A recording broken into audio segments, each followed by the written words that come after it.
en una de tus entrevistas, viene a colación con esto, en una de tus entrevistas leo que te consideraron y te consideras un niño mimado de la lírica. Sí.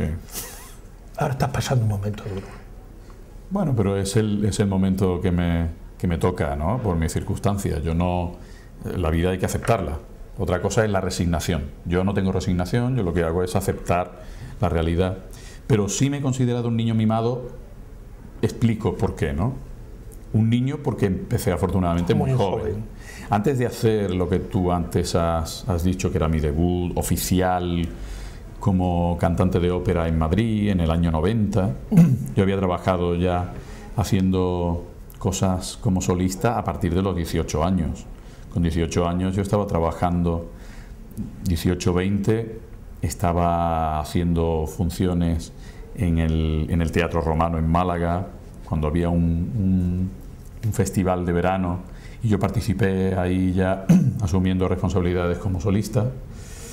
Y entonces he tenido la suerte de crecer y madurar encima del escenario prácticamente sin darme cuenta, sin que hubiera mucha gente que tuviera que estar pendiente de mí. Yo crecía con naturalidad en esa circunstancia y me he convertido en un cantante profesional, ¿no? Mimado, ¿por qué? Porque ha habido mucho cariño por parte de la gente, situación que se convierte en una actitud recíproca. Sí. Y entonces eso me ha permitido hacerlo sin mucha presión, ¿no? Yo he ido creciendo y madurando de manera natural y al final me encuentro con 45 años teniendo expectativas sobre el futuro, pero una perspectiva sobre mi trabajo de más de 20 años, ¿no? Entonces eso está muy bien. Te voy a recordar a un amigo tuyo, también Manuel Lanza. Yo creo que Carlos Álvarez y Manuel Lanza son quizás, estoy hablando ahora mismo, de los mejores barítonos que hay en España, por supuesto, pero de los mejores del mundo. ¿Cómo ves el futuro tú de la lírica después de estos dos grandes barítonos?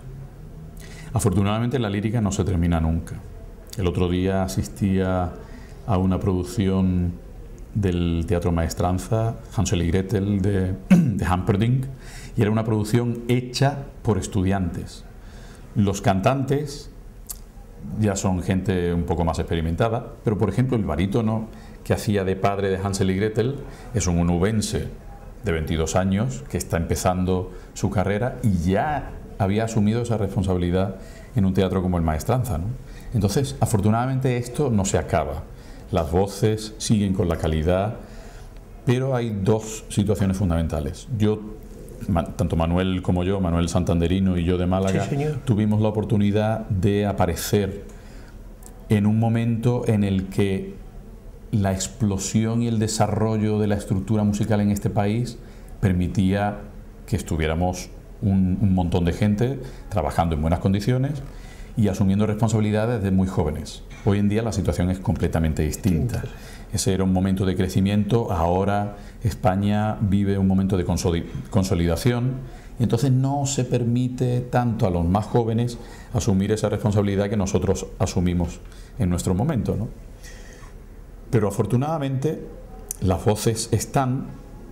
Si hay un déficit fundamental y es a la hora de encontrar maestros de canto, los maestros que son muy importantes a la hora de desarrollar objetivamente las voces, y sin embargo eso no se da o se da mal.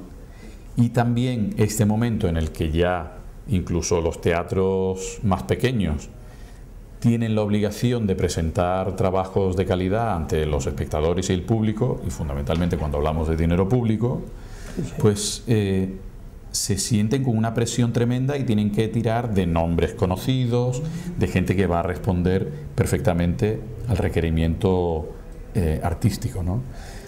Bueno, nosotros vivimos un momento de gran expansión, ahora les toca a los que tienen que tomar el relevo, yo estoy ahí, seguir tirando de un carro que cada vez se convierte en más pesado y más difícil.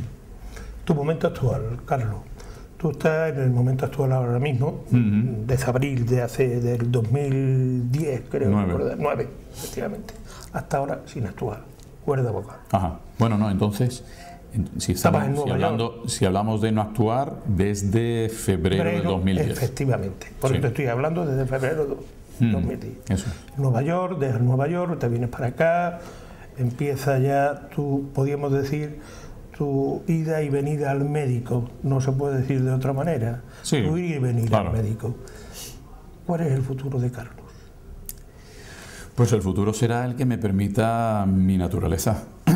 La situación ahora, después de haber pasado 3 veces por el quirófano y saber que la recuperación es buena, pero que ya la cuerda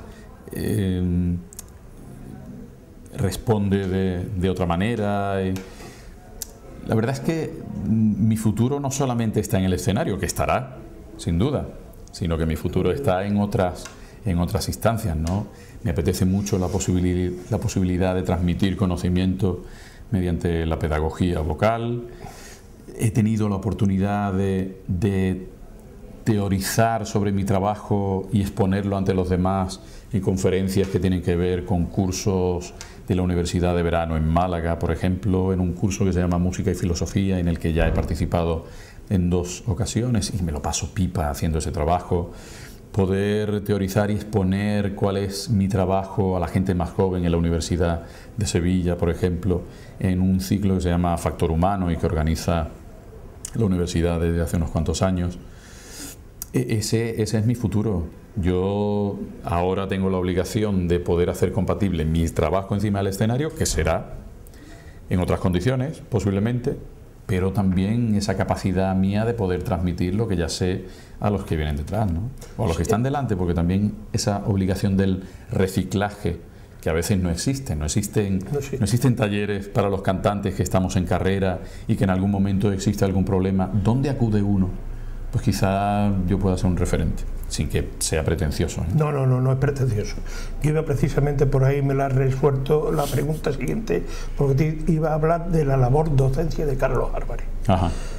Creo, y evidentemente te lo tendré que poner yo como he sido profesor y soy profesor de literatura, creo que sería y serás un buen docente. Ajá. No por tu dote, porque tu forma de interpretar. Eso lo tienes que enseñar, evidentemente. Sí. Y también me queda la paz y la tranquilidad de que te voy a seguir escuchando. Aunque sea de distinta manera, pero por lo menos nos queda a todos los que somos carlistas, en el sentido de Carlos Álvarez, no en el otro sentido, es seguir escuchando a Carlos Álvarez. Yo te quiero seguir preguntando de otro tema. En España, como tú sabes, existe una etiqueta.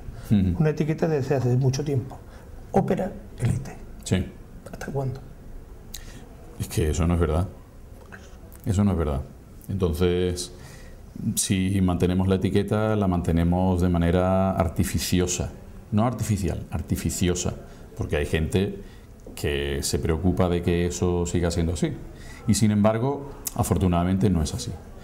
El mundo de la música en general, el mundo de la cultura, ocupa un amplísimo espacio dentro de lo que son las obligaciones de ocio de nuestra población y de la ciudadanía en España. ¿Qué sucede? Que hacer ópera es caro, relativamente caro.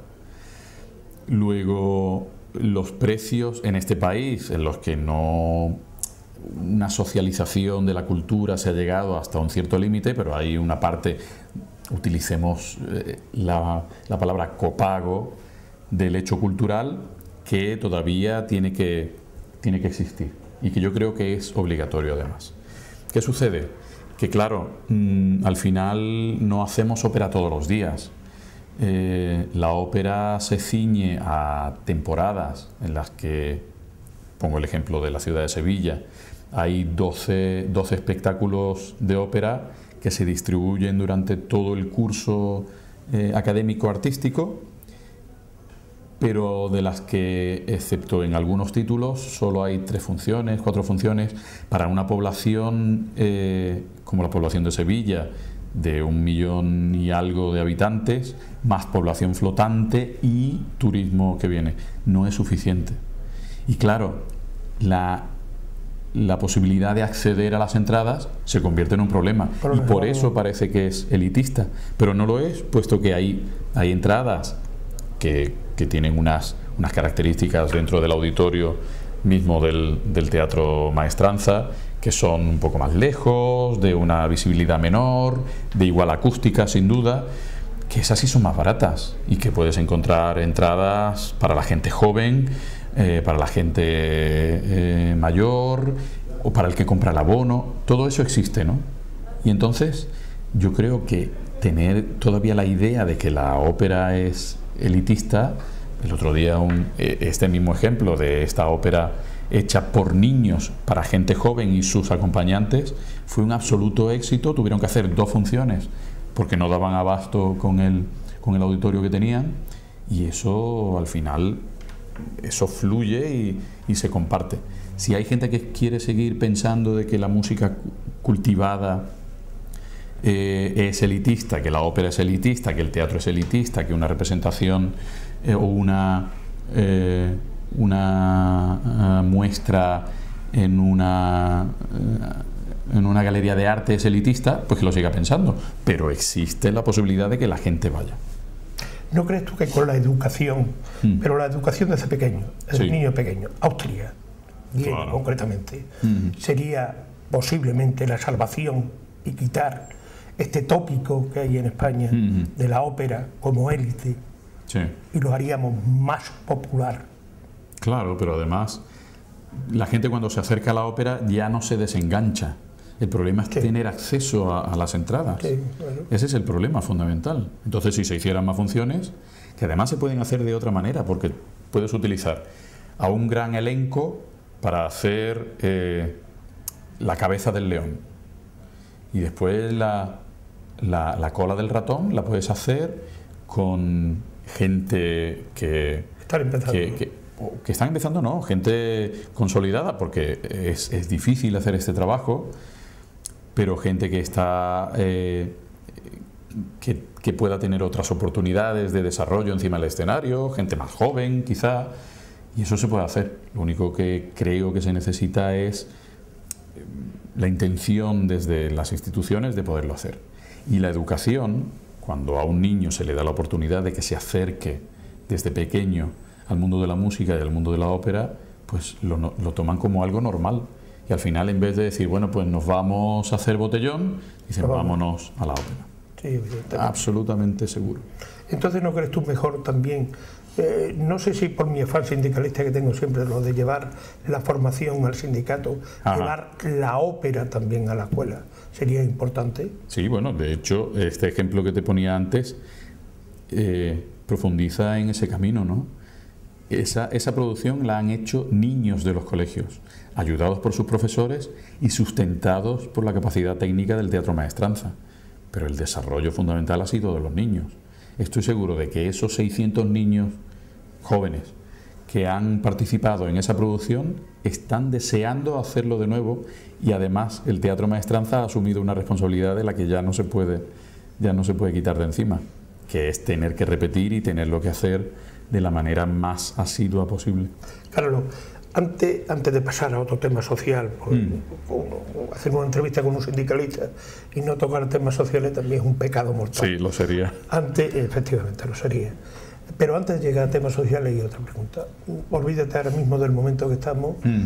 Piensa en Muti, maestro tuyo, también tú hablas muy bien de Muti.